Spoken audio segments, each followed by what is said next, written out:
신명기 말씀 계속 13번째로 지금 증거하면서 계속 말씀드리는 거는 신명기에 나온 하나님의 이 토라, 율법, 이것이 무엇인지 우리가 좀 알고 가면 좋겠다는 마음으로 전달을 하는데, 우리는 율법 그러면 내가 지켜야 될 거, 이거 안 지키면 큰일 날 거, 이렇게 생각하시지만 실제 이 신명기를 통해서 하나님이 알려주는 이 율법에서 정말 우리가 보여지는 것이 무엇이냐면 하나님의 사랑법인 거예요. 하나님이 인간을 너무 사랑하고 인간을 배려하고 인간을 얼마나 오늘 일부 말씀 나온 것처럼 귀중히 여기고 존귀히 여기고 너무 고귀하기 때문에 그 인간이 다치지 않게 하기 위한, 복을 받게 하기 위한, 또 첫 아담이 재앙을 받았잖아요. 그런 것이 되어지지 않도록 하는 여러 가지 법들을 알려주신 거예요.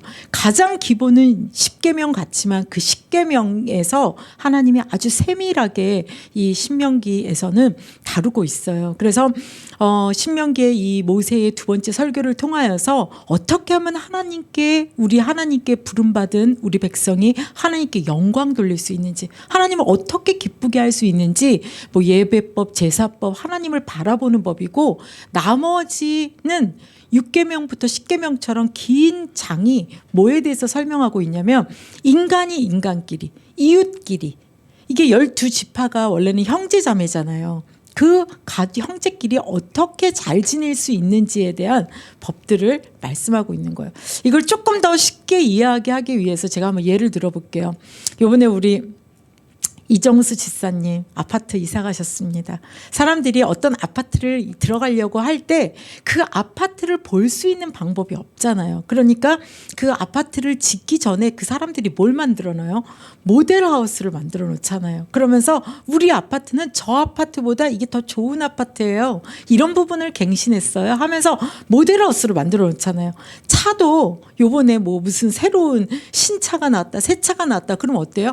그 새로운 차 모델을 보여주면서 이 성능은 이렇습니다, 저렇습니다 하면서 차에 대해서 마음이 있는 자들이 어때요? 그걸 보면서 나도 이걸 사볼까? 이런 마음이 오는 거죠. 패션 쪽에서도 꼭 해마다 패션 무슨 위크들이 있잖아요. 그래서 올해는 이런 식으로 할 거야, 저런 식으로 할 거야, 그런 걸 보여주는 것처럼 하나님으로부터 모든 시작된 인간이기 때문에 다 하나님 백성인데 뿔뿔이 아담처럼 죄 가운데 빠져서 뭐예요? 다 하나님 아닌 다른 신에게 가니까 하나님께서 너희들 그렇게 살면 안 돼, 나와 함께해야 너희들은 복받을 수 있어 하면서 딱 한 민족을 택한 거예요. 그래서 아브라함을 부르시고 그의 아들 12지파를 통하여 이스라엘을 세우셔서 이 이스라엘 백성들을 거룩한 백성으로, 하나님이 많은 인류 중에 한 가정을 불러서 하나님의 제사장 나라처럼 모델하우스처럼 본을 만들어 놓고, 이 이스라엘 백성에게는 너희들은 이 세상법처럼 살지 말고 이렇게 살아봐, 하나님의 법은 이런 거야, 이렇게 살 때 이들이 하나님이 말씀하시는 그대로만 진짜 사랑법으로 살아내면 많은 열방이 보면서 어떻게 그럴 수가 있어? 어떻게 우리 것을 나눌 수가 있어? 어떻게 인간 존중을 할 수 있어? 어떻게 사랑할 수 있어? 그 모습을 보면서 모델하우스처럼 하나님께 다시 돌아오기를, 열방들이 그것을 보면서 하나님 살아계심을 보고 돌아오는, 이런, 우리는 제사장 나라다 이렇게 말하지만 제사장 나라가 어려우니까 모델하우스 같은 나라다, 이렇게 하나님이 선별하여서 그 민족을 통해 그 토라를 지키면서 사는 자를 통해 하나님을 소개하고 하나님의 증인이 되길 바랬던 거예요. 오늘은 그 중에 진짜 하나님이 얼마나 우리에게 그 사랑법을 어떻게 인간이 실천하기를 원하는지, 사회 약자법이에요. 사회에서 가장 약한 자들, 인간을 최고로 이렇게 보호할 수 있는 배려법을 오늘 이 24장에서는 다루고 있는 부분이에요. 그래서 하나님의 율법은 어렵지가 않습니다. 들어보면 그냥 알아요. 들어보면 내가 안 돼서 그렇지 하나님의 사랑, 하나님의 뜻은 이거구나, 그냥 읽기만 해도 여러분들이 알 수가 있는 거죠. 하나님이 이 하나님 안에 부른 언약 공동체 안에는 얼마나 이 고귀한 인간을 귀히 여기며 인간미가 있고 배려하는 이런 배려를 중시하는 이런 공동체가 바라는 법들이라는 거예요. 그래서 오늘 성경을 같이 한번 찾아서 이렇게 보면 좋을 것 같아요. 24장에 넘어가 보면 하나님께서 이제 본격적으로 우리 사회 질서를 위해서 사회의 약자 보호 규정을 배려하고 있는 거예요.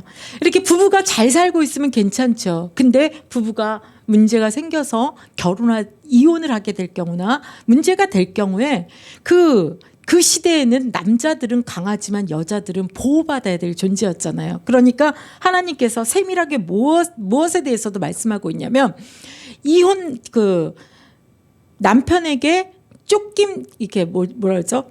옛날 같으면 소방 맞는다 그러고 내침을 받는 그런 여자에게 무엇을 하냐면 그 여자도 다시 가서 살 수 있도록 뭘 해주라고 하냐면 이혼 증서를 써주라고 하는 거예요. 이게 자기 소속으로 여자를 가지고 있고 그 여자에게 문제가 되거나 어려움이 돼서 이 남자가 싫을 때 이 여자가 자기 살 길도 열어주지 않는 부분들 때문에 하나님은 뭐라고 하냐면 사람이 아내를 맞이하여 데려온 후에 그에게 수치되는 일이 있음을 발견하고 이걸로 읽거든요. 수치되는 일이 있음을 발견하고 그를 기뻐하지 아니하면 이혼 증서를 써서 그의 손에 주고 그를 자기 집에서 내보낼 것이요. 그 여자는 그의 집에서 나가서 다른 사람의 아내가 되려니와. 수치되는 일이라는 것은 어떤 것이냐면요. 남편이 아내를 바라볼 때 자기가 떳떳한 거예요. 이 아내를 쳐내도 된다고 할 어떤 문제가 그 여자에게 보였을 때 그래도 그 여자가 살 수 있는 길들을 살 수 있도록 이혼 증서를 써주라고 주님 말하고 있는 거예요. 그래서 이혼 증서가 있으면 다시 그 여자가 다른 곳에 결혼해서 살 수 있을 때 그 이혼 증서가 없으면 할 수 없는데 이혼 증서가 있으면 합법적으로 그것이 성문서가 돼서 그 여자의 살 길이 되어지는 배려를 하나님이 허락하고 계시는 거예요. 이스라엘에는 전쟁이 굉장히 많았거든요. 근데 그 전쟁을 할 때도 하나님이 다 군대를 나가게 하지만 이 군대 면제법도 있어요. 병영 면제법도 있는 거예요. 이 5절에 보니까 하나님 뭐라고 말씀하고 계시냐면 사람이 새로이 아내를 맞이하였으면 그를 군대에 보내지 말 것이요. 아무 정무도 그에게 맡기지 말 것이며 그는 1년 동안 한가하게 집에 있으면서 그가 맞이한 아내를 즐겁게 할지니라. 이런 말씀 성경에 있는지 들어보셨어요? 저는 이런 말씀 들을 때 너무 신기하더라고요. 하나님이 다 전쟁에 나가서 해야 되지만 바로 결혼한 사람에게는 가지 말라. 그래서 뭐예요? 1년 동안은 내보내지 말라는 거예요. 어떻게 해요?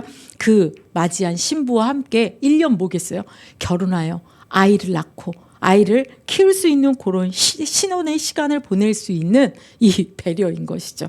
이 20장 5절로 넘어가 보면 조금 더 자세하게 주님은 말하고 있어요. 전쟁의 책임자들은 군대에 갈 때 어떤 사람은 또 면제해 주라고 말하고 있냐면은 책임자들을 백성에게 말하여 이르기를 새 집을 건축하고 낙성식을 행하지 못한 자는 군대에서 면제해 주래요. 그를 집으로 돌아가게 하래요. 왜냐? 전사하면 타인이 그 새로 지어놓은 그 집을 낙성식을 행할까 하노라. 그래서 집을 짓고 새 집을 마련하고 그것을 완공해서 하나님께 예배드리면서 올려드리는 처지가 있는 그런 기쁨이 있는 자에게는 뭐래요? 면제. 이렇게 하나님이 배려하고 계시는 거예요. 6번째도 6절에도 보면은 포도원을 만들고 그 과실을 먹지 못한 자가 있느냐. 지금 과실을 만들었어요. 농장했어요. 근데 전쟁이 나서 불려나가게 되는 거예요. 근데 그런 자들은 보내지 말라는 거예요. 왜냐? 그는 집으로 돌아갈지니 전사하면 타인이 그가 만들어 놓은 그 과실을 먹을까 하노라. 7절에도 보면은 여자와 약혼하고 그와 결혼하지 못한 자가 있느냐. 그를 집으로 돌아갈지니 전사하면 타인이 그를 데려갈까 하노라. 8절에도 보면은 책임자들은 또 백성에게 말하여 이르기를 두려워서 마음이 허약한 자가 있느냐. 마음이 두려운 거예요. 전쟁에 나아가는데 심약한 자들 있을 수 있잖아요. 두려워서 그 마음이 겁내는 자들 있잖아요. 그런 자들도 어떻게 하래요? 그는 집으로 돌려보내라는 거야. 그의 형제들의 마음도 그 마음과 같이 낙심될까 하노라. 한 사람이 두려워하면서 어떻게 우리 질면 어떻게 막 이런 불신앙을 하면서 막 두려워하면 그 두려움은 전염되어서 그 전쟁의 그 군 사기가 그 부정적인 게 전염되기 때문에 그런 자들은 어떻게 하라? 돌려보내는 거. 하나님이 어떤 한 말씀을 주신 것 같지만 되게 세심하게 이런 약한 부분 저런 약한 부분을 지금 이 모든 걸 다 읽을 수 없지만 신명기를 이렇게 하나씩 읽어보기 시작하면 하나님은 우리의 삶에 굉장히 세밀하게 간섭하시고 우리가 살 수 있도록 길을 여시고 하나님 이거 안 돼 하지만 안 돼가 아니라 안 될 수밖에 없는 이유를 주시지만 그 속에서도 열애와 예외가 있는 보살핌이 하나님 이 신명기에 나온다는 거예요. 그래서 저는 이 신명기를 시작하고자 했던 것 중에 하나가 이거예요. 하나님이 이 사회의 약자법 이렇게 인간을 사랑하고 인간을 배려하고 인간의 연약함을 이 성경 신명기를 읽다 보면은 너무나도 세밀한 말씀들을 볼 때 제 마음에 뭐가 드냐면은 감동이 돼요. 하나님이 이렇게 이런 말씀들을 통하여서 이런 걸 볼 때 뭘 느껴요? 내 인생에도 하나님 이렇게 개입하시겠지, 이렇게 배려해 주시겠지, 이렇게 나를 돌보시겠지 하는 믿음이 생기는 거죠. 이제 하나 더 보겠습니다. 세 번째 보니까 그 6절에 보니까 사람이 맷돌이나 그 윗짝을 전당 잡지 말지니 이는 그 생명을 전당 잡음이니라. 하나님께서 이 채무자가 있을 수 있잖아요. 원래 이스라엘 백성에게는 가난한 사람이 있을 수가 없었던 게 원래는 하나님께서 기업을 분배해 주셨고 또 사고 그 기업 이거는 유다 지파의 땅이야. 유다 지파에도 이 족속의 땅이야. 딱 정해져 있기 때문에 그 땅을 지금처럼 부동산처럼 서로 매매할 수가 없어요.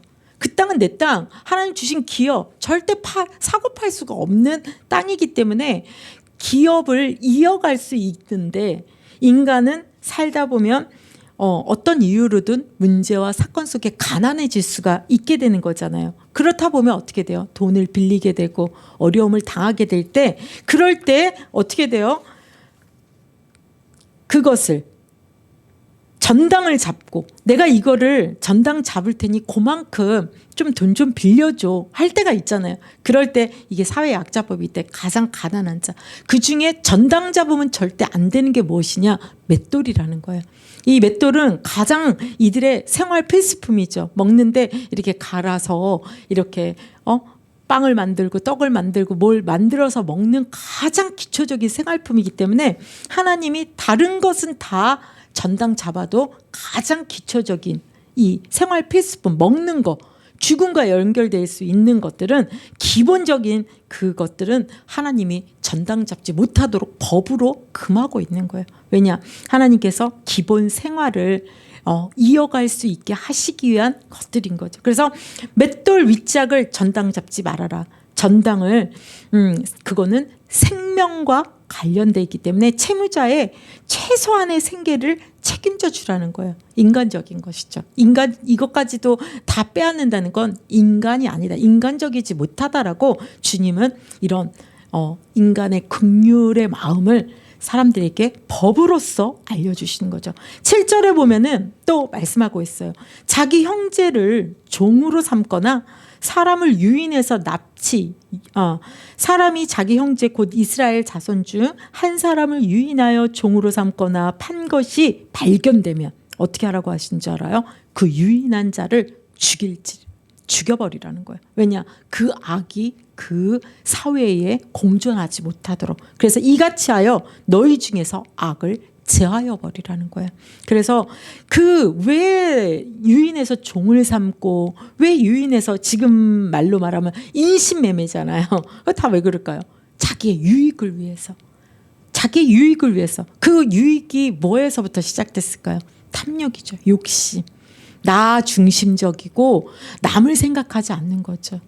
실제 우리 집에 딸이 하나 있는데 정말 우리 딸이 탐이 나가지고 나쁜 마음으로 사람들이 그 딸을 데려다가 종 삼고 데려다가 팔아버려요. 그러면 그 사람에게 이익이 됐는지 모르지만 우리 부모 마음은 어떻겠어요? 가슴이 찢어지겠죠. 그 딸을 찾지 못할 때 그 원한한 그 슬픈 마음들, 이걸 그 사람은 자기의 돈의 이익 때문에 생각하지 않는 거잖아요. 알고 보면 다 사촌이고 형제 자매인데 하나님은 그걸 악으로 보시겠다는 거예요. 그래서 그런 유괴범에 대한 처단을 말씀하고 있는 거예요. 법으로 정해놨어요. 그래서 돌로 쳐 죽여라. 그리고 이제 이 10절에 보니까 채무자의 기본 인권을 주님이 또 보장해 주셔요. 어떻게 하냐면 내 이웃이 무엇을 꾸어줄 때에 뭔가 돈이 없어서 먹을 게 필요해서 뭐가 필요해서 꿀 때 너는 그 집에 들어가서 전당물을 취하지 말고, 그 집에 내가 보니까 그 그림이 좋아. 그 솜씨가 있어갖고 뭐가 좋아. 그러니까 내가 돈을 빌려주되 전당물을 내가 들어가서 그 집에 원하는 걸 막 취하려고 하는 거예요. 그렇게 하지 말라는 거예요. 어떻게 하라고 하냐면은 너는 11절에 밖에 서 있고 내게 꾸는 자가 전당물을 밖으로 가지고 나와서 내게 줄 것이니, 그때까지 기다리라는 거예요. 12절에 그가 가난한 자이면 너는 그의 전당물을 가지고 가서 자지 말래요. 그게 뭐냐면은 이 뒤에 나오는데 13절에 해질 때에 그 전당물을 반드시 그에게 돌려줄 것이라. 그리하면 그가 그 옷을 입고 자며 너를 위하여 축복하리니 그 일이 내 하나님 여호와 앞에서 내 공의로움이 되리라. 전당물을 잡는데 가난하고 어려우니까 전당 잡힐 게 없잖아요. 그러니까 최후의 보류, 자기가 입고 있는 겉옷, 이거를 전당 잡는 거예요. 지금이야 옷이 흔하지만 그때로서는 그 옷이 뭐냐면 밤에 잘 때, 그 유대인들이 사는 그쪽 광야는 낮에는 햇빛 때문에 뜨거워도 밤이 되면 기온이 뚝 떨어져서 춥거든요. 그 겉옷이 자기의 이불이 되는 거예요. 그러면은 그 전당 잡아서 이 돈 갚을 때까지는 이거 내가 가지고 있을게 하면서 이불을 가지고 있고 그 겉옷을 갖고 있으면 그 사람은 어떻게 해요? 밤에 잘 때 어때요? 오들오들 떨면서 자야 되잖아요. 그러니까 전당 잡았다가 밤에 잘 땐 돌려주라는 거예요. 그러면 그가 덮고 자면서 저 사람이 나한테 하나님의 헤세드, 긍휼을 베풀고 배려해주고 해준 거로 아버지 저 사람 돌봐주세요. 저가 나한테 저 은혜를 베풀었어요. 복을 주세요. 하고 할 때 하나님은 그 모습을 보면서 형제의 그 아름다움을 보면서 그걸 너의 공의로 삼겠다는 거예요. 복을 줄 이유가 그것이 되겠다라는 거죠. 그것을 그런 것들을 통해서 하나님은 보여주고 있는 게 뭐냐면은 가장 인간의 그 최소한의 인간 존중 있잖아요. 부끄러움 당하지 않도록 막 자기 집에 막 쳐들어와가지고 이 물건 괜찮네, 이거 가져갈게, 저거 가져갈게, 이런 인간의 기본권을 침해하지 못하도록 밖에서 기다리게 하고 최소한의 것에 옷을 줬다면 그건 돌려줄 수 있도록 하나님이 그렇게 채무자의 기본 인권을 보장해주는 그 보호 규례를 10절부터 13절까지 알려주시는 거죠. 14절 15절에는 어떤 말씀이 나오냐면은 곤궁하고 비곤한 품꾼은 너희 형제든지 내 땅에 성문 안에 우거하는 객이든지 그를 학대하지 말며 그 품삯을 당일에 주고 해진 후까지 미루지 말라. 일을 했어요. 그래서 오늘 그 사람에게 일을 했으니까 품값을 줘야 되는 거예요. 근데 하나님은 규정하고 있는 거예요. 늦게 주지 말라는 거예요. 미루지 말라는 거예요. 내일 줄게 그러지 말라는 거예요. 왜냐? 이는 그가 가난함으로 그 품삯을 간절히 바람이라. 요거 받아갖고 오늘 저녁에 가서 우리 자식들 먹이려고 하고 오늘 저녁 때거리를 먹으려고 하는 그런 가난한 자에게 만약에 주지 않고 있으면서 주지 않고 내일 줄게 막 이런 식으로 하면 하나님이 그가 너를 여호와께 호소하지 않게 하라. 그렇지 않으면 그것이 내게 죄가 될 것임이라. 그래서 그날 줄 수 있도록 하나님이 이렇게 품삯에 대한 규정도 정해주고 있는 거예요. 이 16절에 보니까 뭐라고 말씀하시냐면 아버지는 그 자식들로 말미암아 죽임을 당하지 않을 것이요 자식들은 그 아버지로 말미암아 죽임을 당하지 않을 것이니 각 사람은 자기 죄로 말미암아 죽임을 당할 것이니라. 아버지 죄는 아버지 죄, 아들 죄는 아들 죄, 그 자식의 죄가 아버지의 죄로 연좌죄가 되지 못하도록 하나님 금하고 있는 거예요. 자식이 잘못한 걸 그 아버지가 감당하지 못하도록 그어놓고 있는 거죠. 그래서 하나님께서는 인간 개개인이 다 하나님의 뜻대로 창조된 오늘 일부 말씀처럼 독립된 인격체로 고귀한 하나님의 형상이기 때문에 그 피값이 땅에 재앙이 돼서 땅을 더럽히기를 원하지 않는 거예요. 17절에 보니까 너는 객이나 고아의 송사를 억울하게 하지 말며 과부의 옷을 전당 잡지 말라. 하나님께서 말씀하고 있는 거예요. 너는 객이나 고아나 이런 너도 옛날에 애굽의 종되었잖냐. 근데 그곳에서 내가 너를 구출했고 이렇게 살도록 해줬잖아. 너 옛날을 생각하라고. 왜 개구리가 올챙이적 생각하라 우리 옛말도 있잖아요.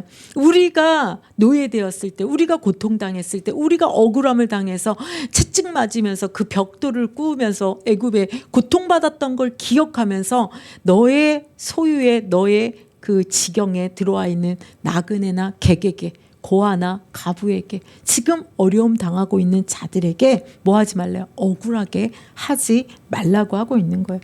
하나님은 그렇게 한 사람 한 사람에 대한 그 인간 존중, 귀함, 고귀함, 그 사람의 그 뜻 하나님 알고 계시는 거예요.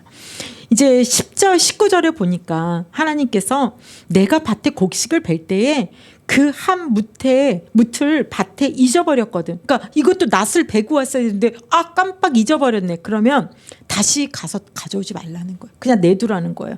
나그네와 고아와 가부를 위하여 남겨두라. 그리하면 내 하나님 여호와께서 내 손으로 하는 모든 일에 복을 내리시리라.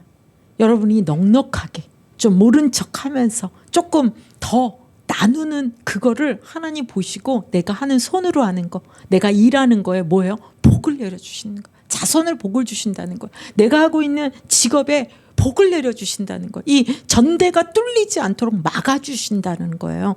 그러면서 20절에 보니까 이거는 이제 곡식 말고 내가 내 감람나무를 떤 후에 이제 열매 떼려고 막 이렇게 흔들잖아요. 그렇게 떤 후에 그 가지를 다시 살피지 마라. 다 떨어졌나 안 떨어졌나 막 다 따려고 하지 말라는 거예요. 그냥 두라는 거예요. 옛날에 우리는 왜 감나무 할 때 까치밥은 돌아 뭐 이런 얘기 있었잖아요. 그런 것처럼 고아와 가부와 객들이 그 열매를 따서 먹고 할 수 있도록 그 남은 것은 객과 고아 가부를 위하여 남겨두고 21절에 내가 내 포도원에 포도를 딴 후에 남은 것을 다시 따지 말고 객과 고아와 가부를 위하여 남겨두라. 22절 너는 애굽 땅에서 종되었던 것을 기억하라. 이러므로 내가 내게 이 일을 행하라 명령하노라.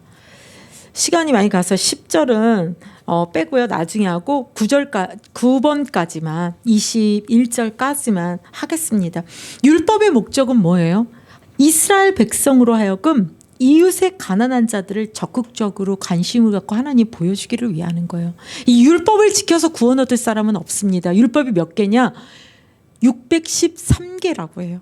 하나님이 이 십계명에 그런 부분에 이렇게 디테일하게 세밀하게 한 걸 보면은 긍정적인 거 부정적인 거 다 합쳐서 613개 율법인 거예요. 이 율법을 지켜서 구원을 받는 게 아니라 하나님은 하나님의 이 토라 율법을 주시면서 그걸 통해서 죄가 무엇인지 정죄를 밝히고 있는 거예요. 거울처럼. 그래서 내가 이렇게 하면 안 되겠구나, 이렇게 해야 되겠구나를 보여주는 거죠. 이 토라 율법을 통해서 우리에게 하나님 말씀하시는 것은 무엇이냐면 이 하나님의 그 신호등을 막 달리다가 저 60 이렇게 막 이렇게 신호 이렇게 찍는 거 있으면 어때요? 갑자기 브레이크 확 밟잖아요. 4만 원 안 내려고. 마찬가지. 이 율법이 어떤 부분에 있어서는 억제제의 역할을 하는 거예요. 이렇게 계속 하면은 세상에 아무리 그렇게 해서 부귀영화 누리고 하지만 그거는 악이기 때문에 죄를 부른다는 거. 그걸로 하지 못하게 하나님이 이 율법을 통하여서 거울처럼 보여주는 거는 억제시키는 거예요. 세 번째는 이 토라 율법을 통하여서 듣고 하나님이 시키는 대로 순종을 하면 복을 받는 거예요. 그렇게 안 하면 어떻게 돼요? 넘어가는 자에겐 재앙이 올 수밖에 없는 거죠. 이런 부분들을 하나님은 이 율법을 통해서 613가지 있지만 결국은 하나님이 인간 사랑하시고 인간이 인간을 사랑할 수 있는 사랑법들이라는 거예요. 사랑을 위해서 악은 하지 마. X. 이 사랑을 위해서 이건 해라. 동그라미 이런 식으로 하나님 그래서 잘 지키고 순종하는 너에겐 내가 반드시 보상할 거야. 그러나 그러지 않고 너 마음대로 너 뜻대로 이 공동체를 파괴하는 일을 계속해. 그러면 너가 재앙이 올 수밖에 없단다. 계속 잠 안 자보십시오. 어떻게 돼요? 쓰러지죠. 밤에 잠을 자야 되는데 계속하면 우리 먹지 말아야 될 거 계속 먹어보세요. 병이 와요. 하나님이 하지 말라고 하는 게 너 그렇게 하면 너 심판할 거야가 아니라 인간을 하나님 만들어 놓은 구조가 있기 때문에 그걸 하지 않으면 내게 병이 오고 문제가 오고 악이 악을 죄가 죄를 낳는 거기 때문에 하나님은 하지 말라고 말씀하시는 거죠. 이것을 통해서 우리가 알 수 있는 것은 하나님의 그 사랑의 온전체가 뭡니까? 우리를 율법으로는 우리가 다 구원함에 이를 수 없고 우리의 의로 될 수 없지만 내가 율법을 다 이루었다. 예수님을 통하여서 어떻게 해요? 우리는 쉬운 방법으로 주 예수 그리스도를 믿음으로 구원을 얻고 그 주님이 율법에 완성되셔서 부활하셔서 성령으로 우리 속에 오셔서 우리 안에 율법을 인치시면서 성령이 나를 이끌고 옛사람은 죽이고 새사람으로 살아갈 수 있도록 내 안에서 함께 하시는 거예요. 우리는 우리 몸 아끼는 건 잘하고 있어요. 내가 어디가 힘들다. 그러면 그걸 보호하려고 그래요. 사지 멀쩡한 이거는 강하니까 못 느끼지만 연약한 부분을 돕는단 말이에요. 내가 손가락 여기가 찢어졌어. 그럼 얘를 장갑 끼고 보호하면서 설거지하면서 보호하잖아요. 내 몸이니까. 하나님은 그걸 우리에게 알려주는 거예요. 우리 공동체가 그리스도가 머리 되시고 우리의 몸이 한 몸인 거예요. 내 몸에 가장 강한 거는 힘을 내서 살지만 내 약한 부분은 내가 어떻게 해요? 보호하잖아요. 하나님은 우리의 공동체에서 우리가 지금 각기 다른 성실을 가지고 다르게 우리 목사님 중심으로 이렇게 모여서 우리 선한목자 교회라는 공동체가 됐지만 우리 안에는 이게 내 몸이다. 한 몸이다 사상이 없는 거예요. 그냥 하나님 말씀 듣고 난 복 받을 거야. 이 공동체 사상이 없으니까 어떻게 해요? 약한 자를 보호하고 하려는 중심이 우리 안에서 하나님의 이 사회 약자법, 하나님의 사랑법이 사실 우리 안에 없어요. 우리 몸도 우리 몸을 지키는 몸. 그래서 예수님이 뭐라고 말씀하시냐? 내가 머리요. 이 그리스도 지체, 우리의 지체. 그래서 어떤 분은 입술의 역할을 하고 있고 어떤 분은 손의 역할을 하고 있고 어떤 사람은 발의 역할을 하면서 우리 공동체가 예수님 되시는 머리 되신 주님을 하나 되어서 섬기고 있는 거죠. 그러는 속에서 하나님이 우리 공동체가 어떻게 되기를 원하냐. 하나님 사랑하면 이웃 사랑. 우리 공동체뿐만 아니라 내 집의 공동체. 내가 내 남편에게, 내 부인에게, 내 부모님에게 내지는 내 형제자매에게 내 자녀에게 이렇게 하나 사랑법으로 사랑으로 하나됨으로 나아가기를 주님은 원하고 계시는 거죠. 그것이 이 신명기의 말씀을 통틀어 이 토라 613가지를 외우고 암송하고 그걸 지키고가 우리가 다 할 수가 없기 때문에 예수 그리스도의 실천 정말 우리를 위하여 죽어주신 그 사랑을 보면서 그 사랑이 온전하게 우리 안에 와서 우리와 지금 동행하고 있기 때문에 하나님 마음 오늘 찬양하신 것처럼 하나님 마음을 내 마음 삼고 하나님의 뜻을 내 뜻 삼아서 그 사랑법으로 인간을 존중하고 인간을 배려하는 그런 것을 배려하는 사회 약자법을 우리가 지켜나갈 때 하나님 뭐한다? 내가 손으로 하는 모든 것을 복을 주시고 하나님 마음을 가진 여러분들을 축복하실 줄 믿습니다. 우리가 그런 공동체 될 줄 믿습니다.